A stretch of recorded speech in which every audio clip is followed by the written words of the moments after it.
So there are a couple of tools I want to talk to you about that basically help us to have a proper posture in prayer, as we call it. And all that means is that I get things in perspective. I remember who God is, who I am in comparison. As I come to Him with reverence and love and understanding that He is the one that is sovereign, not me. He's God, that I'm not, as the song says, and as we know from His Word.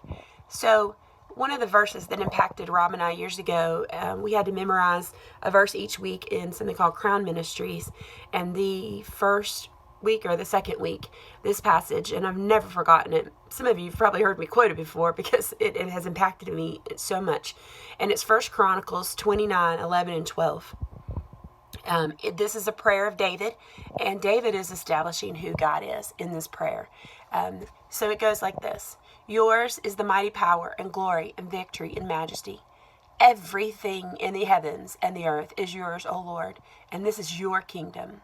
We adore you as being in control of everything. Riches and honor come from you alone, and you are the ruler of all mankind. Your hand controls power and might, and it is at your discretion that men are made great and given strength.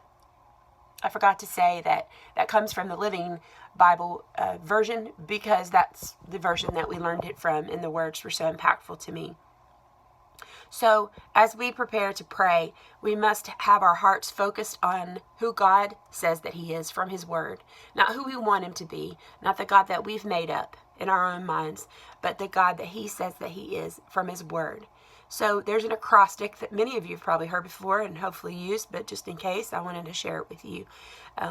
It is based on the word Acts, A-C-T-S, as in Acts, the book of the Bible. And the first letter is A, adoration. Adoration is just what David was just doing in that passage, just adoring God for who He is, acknowledging who He is. I like to talk about the attributes of God and the names of God. I actually keep a list in the back of my Bible every time I read a passage of Scripture that I see a new attribute or a new name of God. I add it to the list and the verse where it came from. It's something that you could do if you're interested. But when I start to pray, if you're using this acrostic, the first thing you're going to do is just adore Him for who He is. Give Him the proper adoration that He deserves as the Creator, as the sustainer of this life that we live, and as our Redeemer. The second is confession. So I spend time confessing to the Lord anything that's in my life that it does not line up with who He is, of those attributes and those names that we just talked about. And then the third thing, T, is for thanksgiving. There's always something to be thankful for. To spend time thanking Him instead of just always give me, want, but stop and thank Him for the things that He has done. And there are so many things, even sometimes when we don't see them. And then the last one is supplication. And supplication is when I finally bring my request. It's when I pray for you. It's when I pray for our church. It's when I pray for our nation. It's when I pray for myself.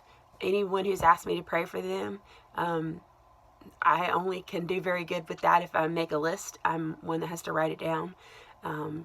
So I make a list, and the list might look totally different every day, or a lot of the names may stay the same for a while.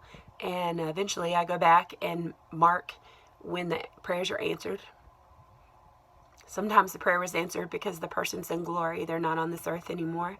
And even if that wasn't what we were hoping for, it's an answer, because He took them home to glory.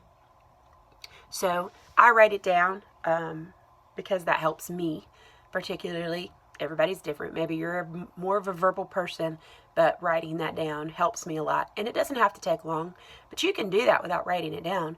You can do that while you're riding down the road, riding to work, even if you only have a 10-minute drive. I have even less than that, but I could still get that done from my house to the church that I work at.